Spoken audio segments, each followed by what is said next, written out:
এগুলো আমরা ওনাদেরকে পাঠিয়ে দেব।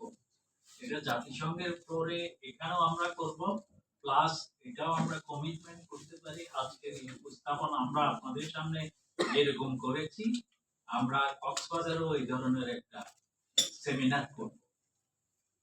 ইতিপূর্বে একটা ছিল যে কস্ট মিনিমাইজের ব্যাপারে, যেহেতু এটা একটা লম্বা সময় যাবত চলতেছে, আমাদের ওই বর্ডার এরিয়াটা যেখান দিয়ে আসলে রিফিউজিরা এসে আমাদের এখানে যেখানে অবস্থান করছে, সেটা একটা যুদ্ধ বিধ্বস্ত এলাকা হিসেবে না, এখন শান্তিকালীন সময়। তো সেখানে যে অপারেশনটা চলতেছে সেখানে তো বিভিন্ন ডিপার্টমেন্ট কোলাবোরেশন করে, ইউএন এর একটা অবজারভেশন টিম ওখানে সবসময় থাকে। আর তাদের ধারণা যে আমাদের দেশের ইকোনমিক্যাল বা পলিটিক্যাল বিভিন্ন ইনফ্লুয়েন্সের কারণে যে বাজেটটা দেওয়া হয় সেটা অনেক সময় বা বিভিন্ন ধরনের মিসইউজ হতে পারে। এই জন্য তাদের ইউএন এর একটা অবজারভেশন টিম বা তাদের যে একটা মনিটরিং এটা সর্বক্ষণিক থাকা উচিত। এটা আপনারা কি মনে করেন? ধন্যবাদ। আপনি কি অত্যন্ত গুরুত্বপূর্ণ একটা প্রশ্ন করেছেন। দেখেন, আমরা কিন্তু সিভিল সোসাইটির একটা অংশ, আমাদের ফিলোসফিটা একটু ভিন্ন। আপনি যে প্রশ্নটা করেছেন এটা সম্পূর্ণ পলিটিক্যালি একটা বিষয়। এটা আমাদের অন্তর্বর্তীকালীন সরকার বাহাদুর, ওনারাই এটার ব্যবস্থা করবেন। এখানে ওই আপনি যে প্রশ্ন করেছেন উত্তরও কিন্তু আপনি দিয়ে দিচ্ছেন, ওইখানে এই ধরনের ব্যবস্থাপনা আমরা আপাতত দেখতে পাচ্ছি সেখানে। কিন্তু এই বিষয় নিয়ে আমরা আজকে কথা বলবো না, হয়তো অন্য একদিন বলবো। আজকে আমাদের মূল বিষয়বস্তু যেটা, সেটা আরেকটু বলি। আমাদের নির্বাহী প্রধান এবং আজকে সভাপ্রধান তো অবশ্যই বলেছেন। একটা জিনিস দেখেন, এখানে কিন্তু মর্যাদার একটা বিষয় আছে। আপনারা খেয়াল করেছেন কিনা, 30% এবং আমাদের প্রেজেন্টার 30% এবং 70% এর বিষয়টা বলেছে।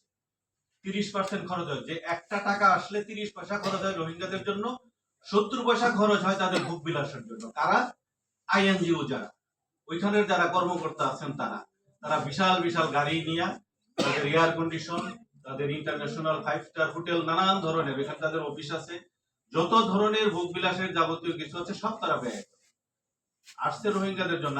আমার সরকার, আমার আপনার ট্যাক্সের টাকা কেন রোহিঙ্গাদের পিছনে আমরা খরচ করব? বিশ্বের কোথাও তো এই নিয়ম নাই।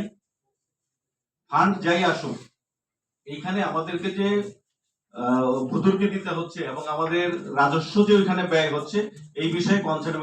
এই কথাগুলো বলার জন্যই ইউএন সম্মেলনে আমাদের নির্বাহী পরিচালক কোষ ফাউন্ডেশনের রেজাউল করিম চৌধুরী, উনি এখানে উপস্থিত আছেন, কথাও বলতেছেন আপনাদের, উনি যাবেন, এই কথাগুলো বলবেন। আরেকটা বিষয়, সিসিএনএফ যেটা, এটা আমাদের সাথে কোষ ফাউন্ডেশনের সাথে যুক্ত। সিসিএনএফ সম্পূর্ণ কক্সবাজারের স্থানীয় এনজিও, প্রায় 32-33টা অর্গানাইজেশন এখানে যুক্ত।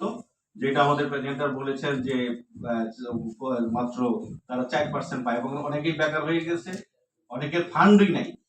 তো এই বিষয়গুলো নিয়ে মূলত আমাদের আজকের আলোচনা, এবং এই বিষয়গুলো নিয়ে কথা বলবো। এবং সাংবাদিক ভাইদেরকে অনুরোধ করব যে আপনারা এই বিষয়গুলোর উপরে আমরা যদি থাকি তাহলে আমাদেরকে আরো সহজ হবে আর কি কথা বলতে। আপনারা সেইভাবে প্রশ্ন করেন, আমাদের সভাপ্রধান নিশ্চয়ই